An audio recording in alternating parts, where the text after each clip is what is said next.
할렐루야. 지난 주간이 우리 설 주간이었는데 어떻게 설 잘 세셨습니까? 우리 함께 아직 인사 나누지 못한 분들이 있다면 우리 옆에 있는 분들과 함께 인사 나누겠습니다. 새해 복 많이 받으십시오. 새해 복 많이 받으십시오. 새해 복 많이 받으십시오. 아멘. 오늘 본문은 부활하신 주님께서 제자들에게 세 번째 나타나신 사건을 그 내용으로 하고 있습니다.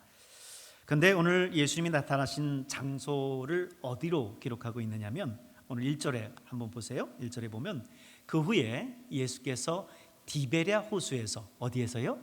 디베랴 호수에서 또 제자들에게 자기를 나타내셨으니 나타내신 일은 이러하니라 라고 하면서 오늘 예수님께서 나타나신 장소를 디베랴 호수다 이렇게 적고 있습니다. 그런데 요한복음 6장 1절을 보면요, 이 디베랴 호수를 뭐라고 기록하고 있느냐면 이렇게 기록하고 있어요. 그 후에 예수께서 디베랴의 갈릴리 바다 건너편으로 가시매 이렇게 기록합니다. 디베랴의 갈릴리 바다 건너편. 오늘 이 내용을 영어 성경으로 하면 갈릴리 바다, 디베랴 바다라고 하는 내용이 있어요. 그래서 지금 보면 어디는 호수라고 하고 어디는 바다라고 하고 뭐 다른 곳이 아닙니다. 똑같은 곳이에요. 그리고 또 어디는 갈릴리 바다라고 하고 어디는 디베랴 바다라고 하고 역시 다른 곳이 아니라 같은 곳을 지칭하는 건데 그렇게 각각 다르게 이야기를 하고 있는 겁니다. 우선 호수냐 바다냐 라고 하는 문제를 먼저 말씀을 드리면 유대인들은요 바다나 호수나 특별히 구별하지 않고요, 물이 많이 모여 있는 곳을 그저 얌이라고 표현합니다. 얌. 히브리어로 이렇게 얌이라고 표현하는데 오늘 신약 성경은 헬라어로 기록되었는데 물이 많았었던 이 갈릴리를 바다 혹은 호수라고 표현을 했던 거죠. 하지만 엄밀한 의미에서 거기가 호수냐 바다냐라고 했을 때에는 역시 호수죠. 갈릴리는 남북으로 20.8km 또 동서로 12.8km가 될 정도로 굉장히 넓은 호수입니다. 그리고 그 호수에 풍랑이 일 정도로 그렇게 넓은 호수다 보니까 사람들이 그 갈릴리를 바다라고 이렇게 표현을 했던 거예요. 그렇다면 갈릴리냐 디베랴냐라는 거죠. 본래 구약에서는 이곳을 긴네렛이라고 불렀는데 신약에서는 누가복음 5장 1절에 보면 게네사렛이라고 표현을 하고요, 또 갈릴리 호수 또는 디베랴 호수, 디베랴 바다 이렇게 표현을 합니다.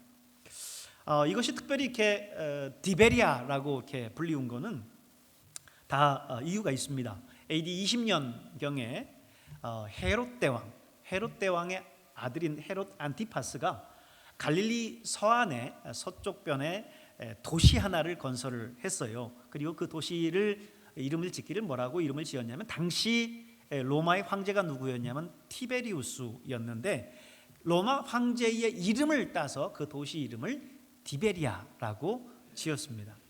그래서 일반적으로는 갈릴리가 맞고 갈릴리 호수 이렇게 하는 게 맞는데 이 디베리아 지역에 있었던 사람들이 갈릴리 호수를 바라보면서는 거기를 뭐라고 이야기했냐면 디베랴 호수다 이렇게 이야기를 한 거예요.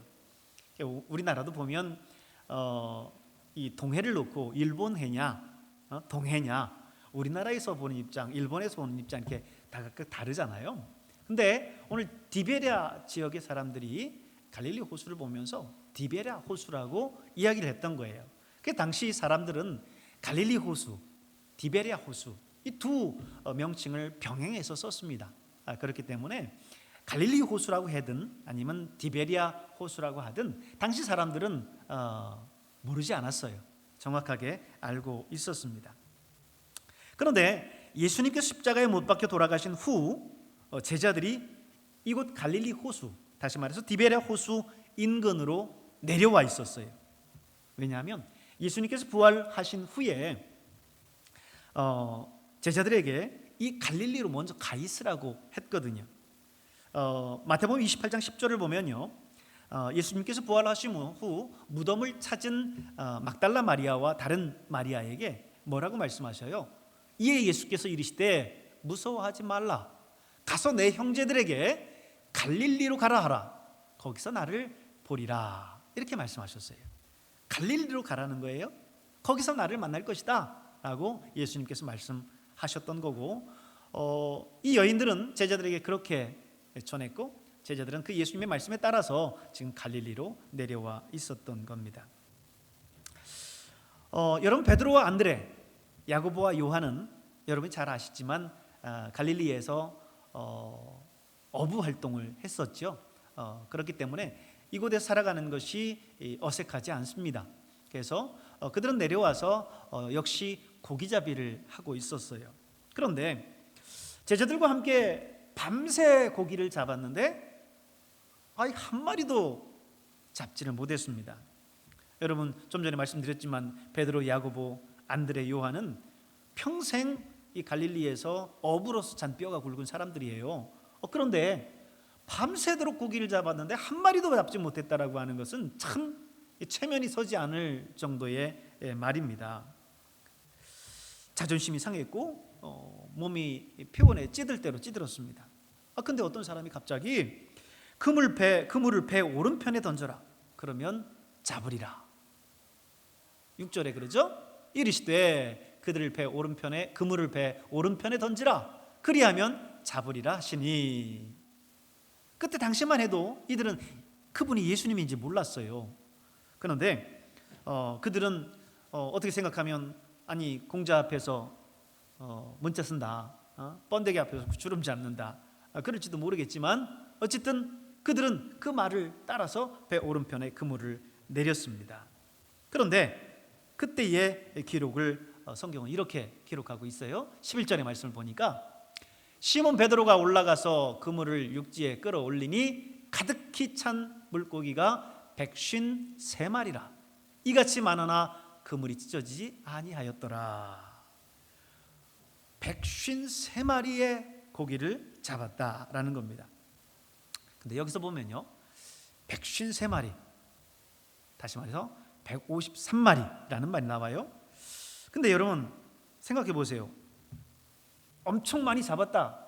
성경의 기록을 보면 다른 데 보면 그물이 찢어질 정도로 잡았다, 혹은 배가 가라앉을 정도로 잡았다, 많이 잡았다, 이런 표현들을 했는데 오늘 여기는 그 많이 잡은 표현을 뭐라고 표현하냐면 153마리를 잡았다라고 구체적으로 그 고기의 숫자를 이야기를 하고 있어요. 딴 때도 그러면 숫자를 헤아리지. 그리고 또 사실 그 배에 153마리인지 그거 언제 또 다 세고 있어요? 근데 성경은 오늘 이 본문 속에서 153마리, 153마리라고 하는 구체적인 숫자를 언급하고 있어요. 왜 그렇게 콕 집어서 153마리라고 그렇게 이야기했을까라는 거죠. 저는 오늘 그 이유를 몇 가지로 함께 여러분과 생각해 보려고 합니다. 특별히 저는 수비학적으로 오늘 함께 풀어보려고 하는데, 여러분 수비학 그러면 좀 여러분 아직 익숙치 않을 거예요. 근데 수비학 혹은 게마트리아라고 하는 단어를 여러분 혹시 들어보셨는지 모르겠어요. 이 수비학, 영어로는 numerology라고 하는 건데, 이거는요 위키백과에 보면 이렇게 수비학을 설명하고 있어요. 숫자, 사람, 장소, 사물, 문화 등 이 사이에 숨겨진 의미와 연관성을 공부하는 학문이에요. 그래서 숫자를 통해서 그 연관성, 거기에 담겨져 있는 숨긴 의미들을 찾아내는 그런 학문입니다. 예를 들어서 칼리아의 수비학, 피타고라스의 수비학, 카발라의 수비학, 이런 것들이 있어요. 게마트리아라고 하는 것은 옛 이스라엘부터 사용되어 왔었던 유대교의 수비학입니다. 숫자를 이용해서 히브리어 단어나 문장을 암호화하는 방법이고요, 또는 거꾸로 풀어내는 방법이기도 합니다. 여러분, 유대인의 언어는 22개의 자음으로 되어 있는데 각 알파벳마다 고유한 숫자가 있습니다. 가령 알레프에서 테트까지 1에서 9를 나타내고 요트에서 차트까지 10에서 90을 가리키고 코프에서 소피트까지 100에서 900을 가리켜요. 따라서 히브리어 글자로부터 숫자를 계산해 낼 수도 있고요, 반대로 숫자를 히브리어로 옮길 수도 있습니다.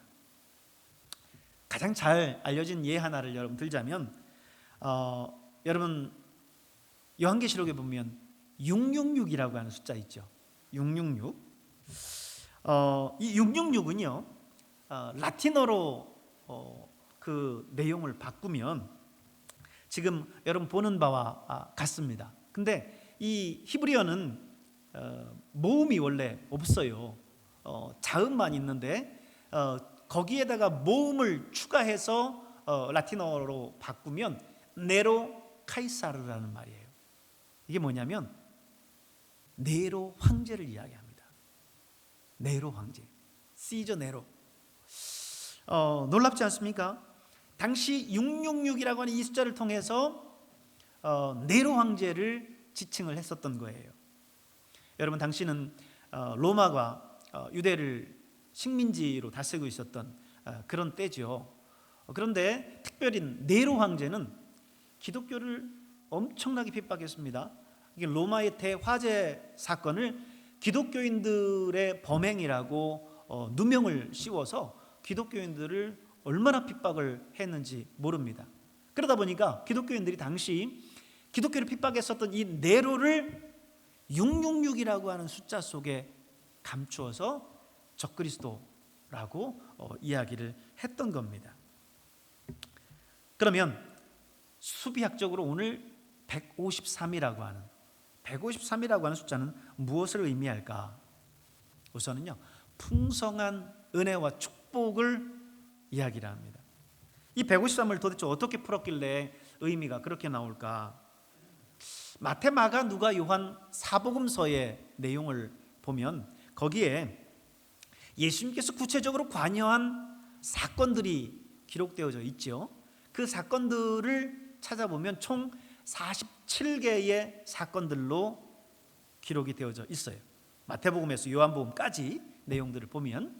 그런데 거기에 내용들이 어떤 거냐면 대부분 문둥병자를 고치고 베드로의 장모의 열병을 고치고 12년 동안 혈루병을 앓았었던 여인을 고치고 가나안 여인의 딸, 귀신 들린 자, 귀 먹은 자, 눈 먼 자, 10명의 나병 환자, 죽었었던 회당장 야이로의 딸과 나사로를 살리고 가늠한 여인과 삭개오를 회복시키는 그런 내용들, 그런 스토리들이 나옵니다.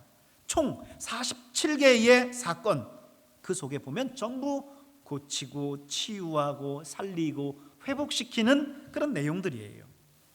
그런데 이렇게 47건을 통해서 회복된 사람들의 숫자가 몇 명이냐? 153명이라는 거예요. 153명. 어떻게 보면 뭐 그런 거 하나하나까지 숫자를 다 헤아려 가지고 그렇게 따지나 하지만 이 수비학이라고 하는 게 참 알다가도 모를 일이에요. 굉장히 때로는 신비롭고 내용들이 또 잘 맞기도 하고 합니다.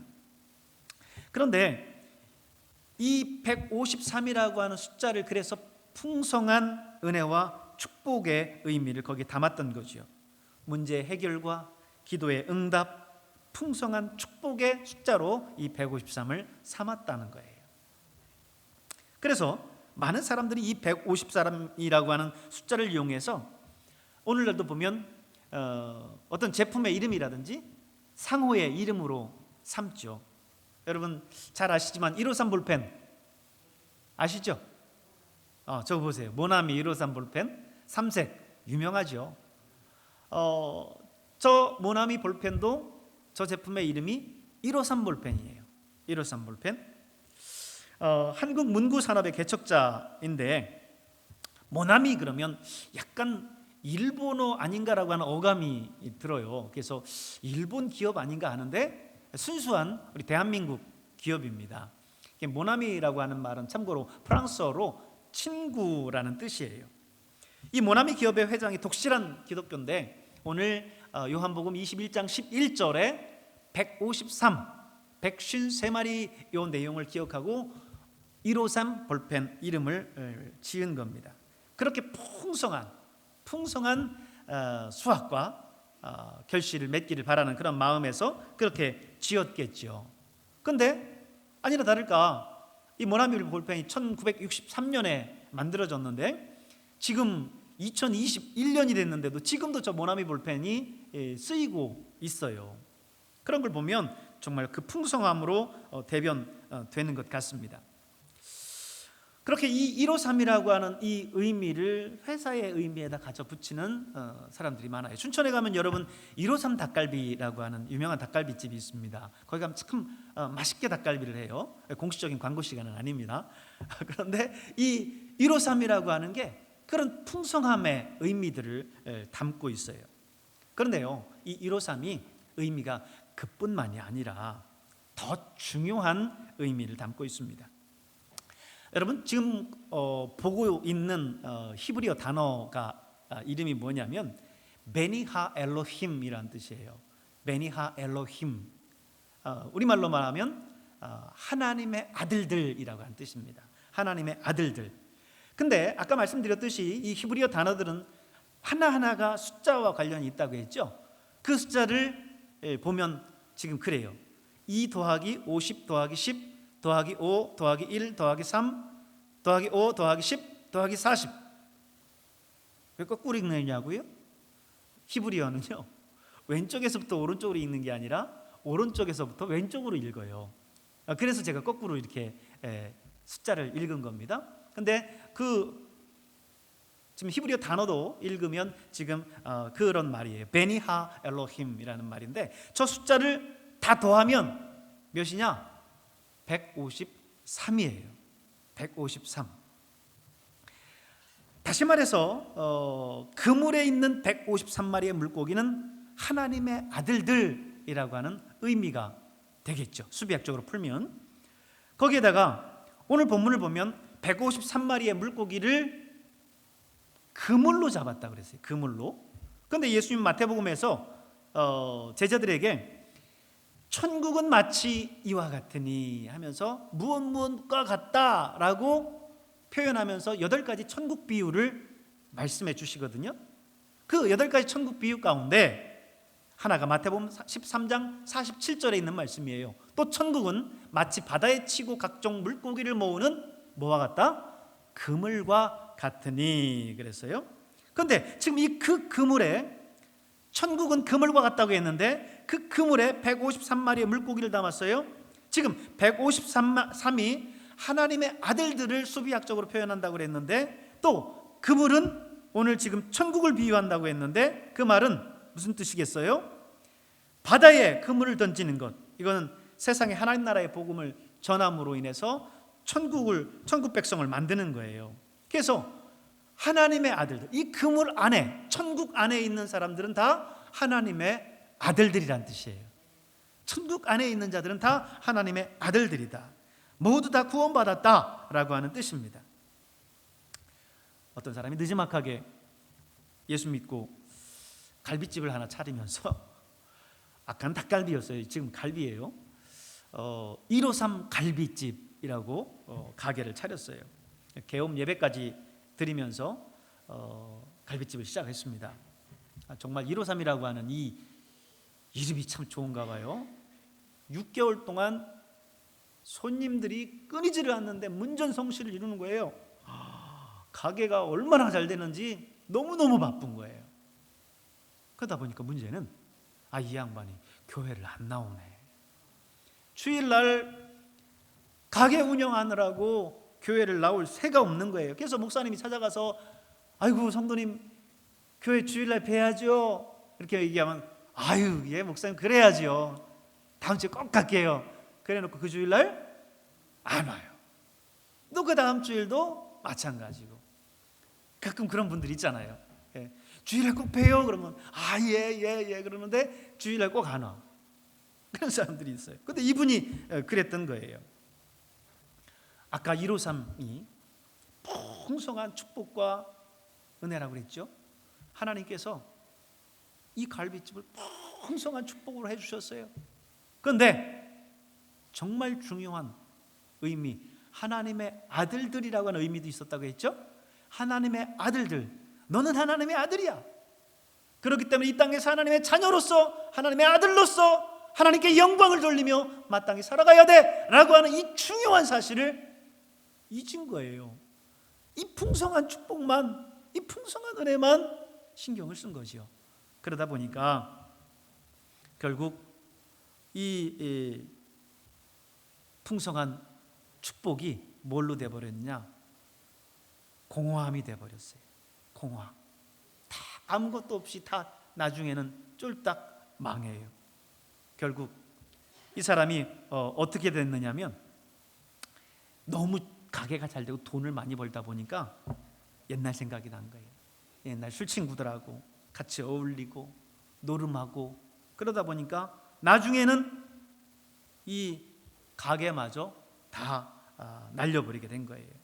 참 허무하지요.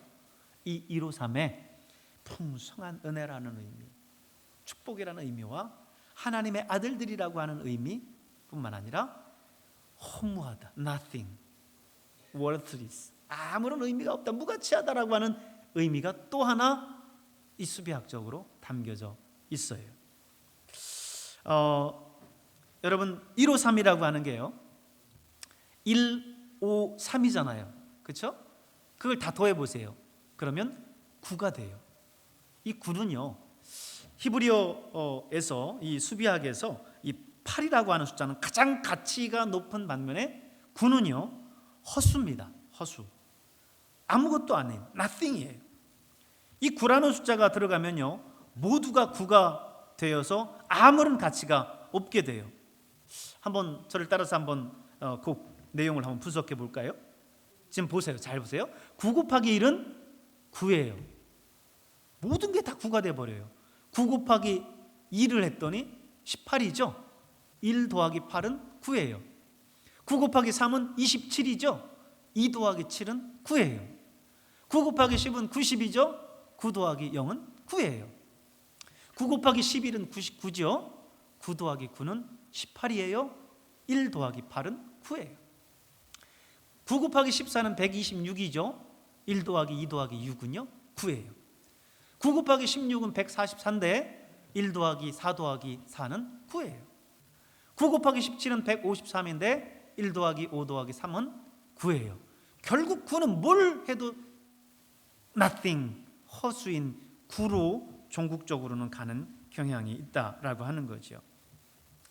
이 153이라고 하는 이 숫자는요, 축복이라고 하는 그 의미와 동전의 양면과 같이 공허함, nothing, 아무것도 아닌 그런 의미를 동시에 담고 있어요.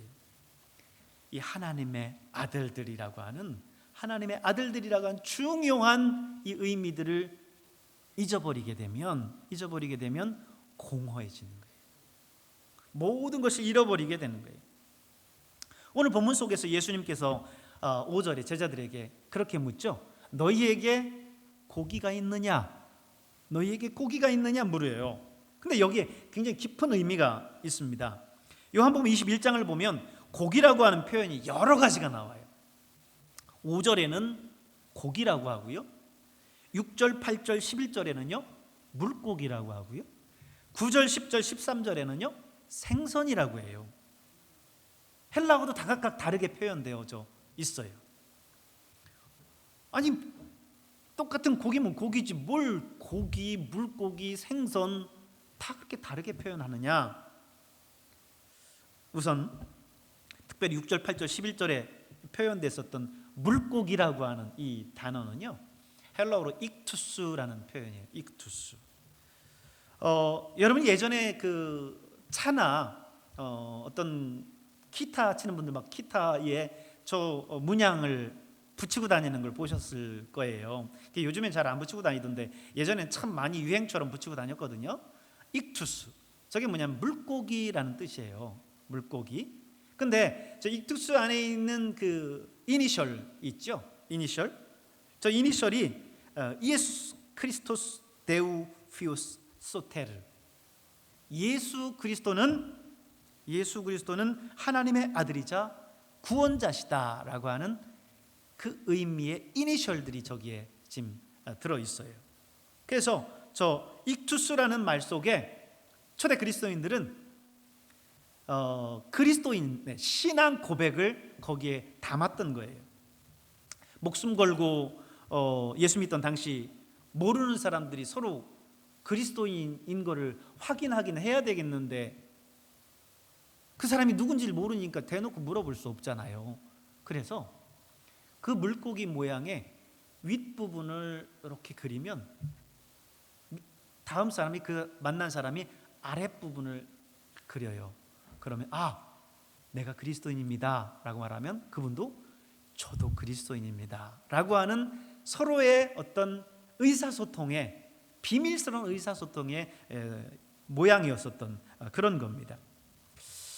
그런 익투스 안에 바로 그런 의미들이 담겨져 있었어요.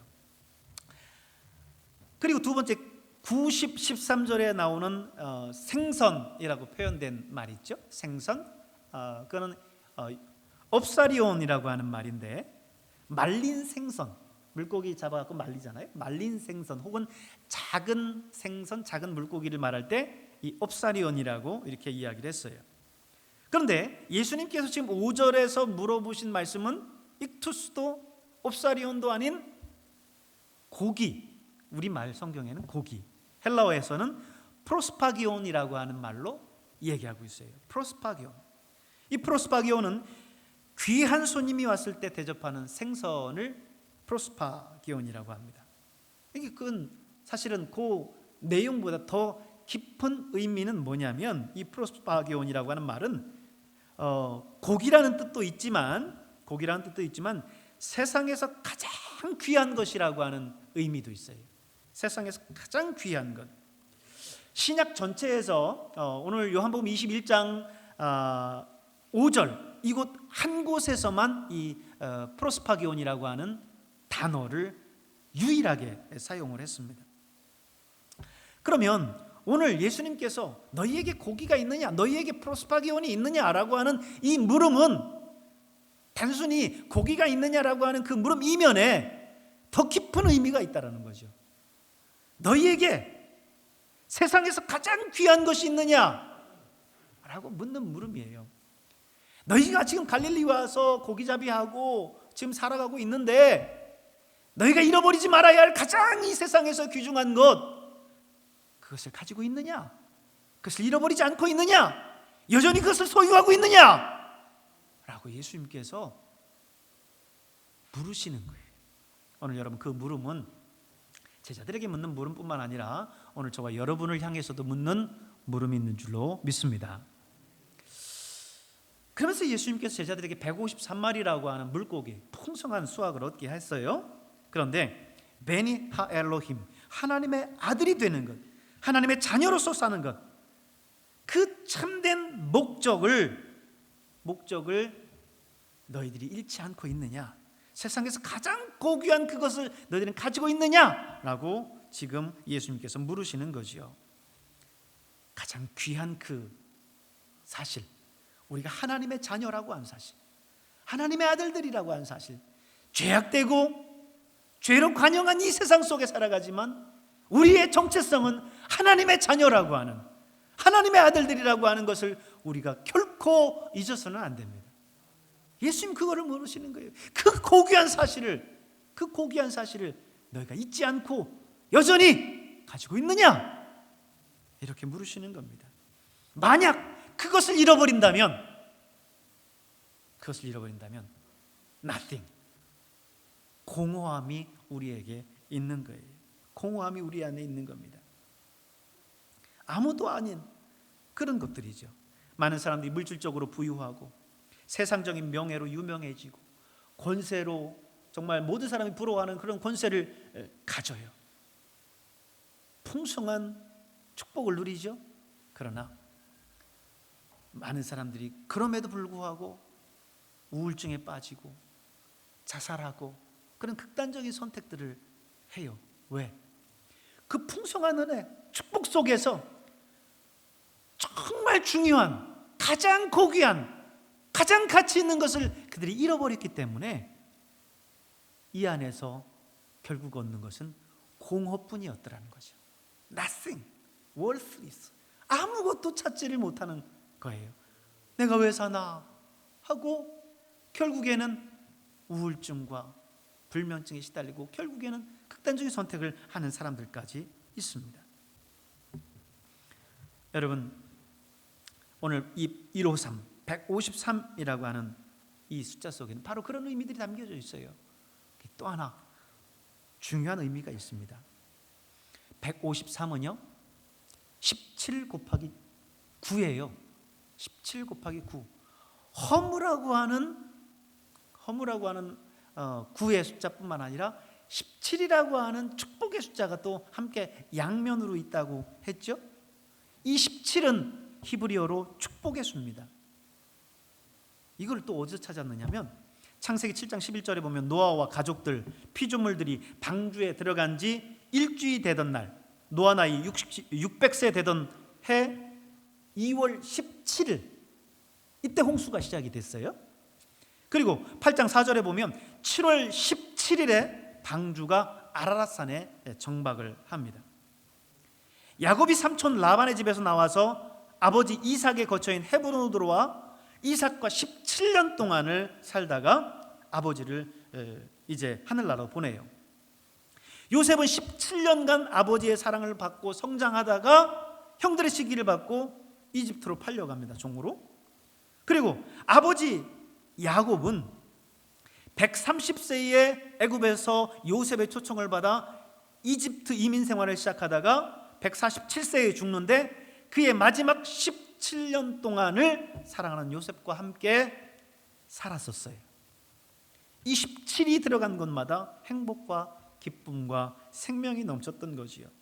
그래서 이 17은 충만과 축복의 상징이에요. 더 나아가서 이 17은요 진정한 사랑을 의미하기도 합니다. 진정한 사랑. 어떤 사람이 죽으면서 친구에게 이런 유언을 남겼어요. 여보, 친구, 내가 지금 말 7필이 있는데 내가 죽거든. 우리 새 아들들한테 이거를 유산으로 좀 잘 나눠주게. 우리 맏아들한테는 내 자산의 2분의 1을 반을 주게. 그리고 둘째한테는 3분의 1을 주게. 그리고 셋째 막내한테는 9분의 1을 주게나. 이렇게 얘기를 했어요. 그리고는 세상을 떠났습니다. 근데 친구가 가만히 생각해 보니까 17마리를 어떻게 2분의 1로 나누지? 말을 반으로 자를 수도 없고 어떻게 3분의 1로 나눠?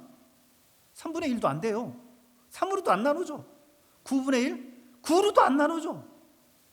이 고민되기 시작했어요. 큰일 났어. 고민고민한데 어느 한 랍비가 말을 타고 지나가요. 그래서 그 랍비를 붙들고 선생님, 제가 친구한테 이런 부탁을 받아가지고 지금 이렇게 지금 말들을 나눠주려고 하니까 이게 어떻게 되지를 않습니다. 어떻게 하면 좋겠습니까? 그랬더니 랍비가 가만히 생각하고 기도하더니만, 자, 내 말이 여기 있으니까 이 말을 주면 18마리 아닌가? 그러면 나눠서 주게나 그랬어요. 그랬더니 맏아들한테 18마리의 반 9마리를 줬어요. 둘째한테 18마리의 3분의 1, 3, 6, 18, 6마리를 줬어요. 막내한테 9분의 1, 2마리를 줬어요. 그랬더니요 어떻게 됐어요? 9마리, 그 다음에 6마리, 2마리, 총 몇 마리예요? 총 몇 마리예요? 17마리야. 한 마리가 남네? 그래서 아이고 랍비 선생님께서 말 주셨으니까 여기 말 다시 돌려드릴게요 하고 줬어요. 정확하게 2분의 1, 3분의 1, 9분의 1을 나눠주고 또 랍비한테도 말을 다시 돌려주게 됐어요. 신기하죠? 랍비가 제공한 이 한 마리의 말 때문에 그 어려운 이 딜레마를 해결할 수 있었던 거지요. 이 상황, 이런 가운데 이 말을, 랍비가 제공한 말을 뭐라고 얘기하냐? 아하브라고 얘기해요. 히브리어로 아하브라는 말은 사랑이라고 하는 단어입니다. 명사예요. 근데 여러분, 이 아하브의 진수가 누구예요? 예수님이에요. 예수님. 하나님이 이 죄지은 인간들을 심판해야 되는데, 하나님은 두 가지 성품이 있죠. 공의의 성품과 사랑의 성품이 있습니다. 공의의 하나님이 이 인간의 죄지은 모습을 보고 이제 심판을 해야 되는데, 죄의 삭은 사망이에요. 그래서 인간을 죽여야 돼요. 근데 또 다른 성품인 사랑을 가진 하나님은 도저히 인간을 죽일 수가 없어요. 이러지도 못하고 저러지도 못하고 죽이지도 못하고 살리지도 못하고 이 딜레마에 빠졌어요. 그때 하나님의 아합, 예수 그리스도, 그분을 보내주셔서 인간의 모든 죄를 대속하게 하셨어요. 그리고 그 예수님을 사흘 만에 다시 부활시켰어요. 할렐루야. 그래서 이 아하브의 진수는 예수 그리스도예요. 예수 그리스도, 사랑의 진수입니다. 여러분, 이번 주 수요일 17일부터 사순절이 시작이 됩니다. 사순절은 예수님께서 우리를 위해서 당하신 그 순환, 고난을 묵상하는 40일을 이야기를 하지요. 그래서 여러분, 이 기간 동안 우리를 살리기 위해서 아하브의 사랑으로 이 땅에 오신 예수 그리스도, 그분의 고난을 생각하고 묵상하는 그런 여러분 될 수 있길 바랍니다. 여러분은 그 예수님을 우리의 구세주로, 주님으로 믿고 고백하며 따르는 사람들 아닙니까? 그렇다면 오늘 이 153의 숫자 속에서 우리가 무엇을 경계해야 되고 무엇을 추구해야 되는지를 다시 한번 주의를 기울일 필요가 있습니다. 아무런 의미가 없는 구처럼 하나님과 상관없는 일에 우리의 인생을 소비하지 말고 17처럼 내가 정말 예수님이 아합으로서 그 사랑의 실천을 했던 것처럼 오늘 저와 여러분이 17처럼 아합의 그 사랑의 실천을 하는 저와 여러분 될 수 있기를 주님의 이름으로 축복합니다. 기도하겠습니다.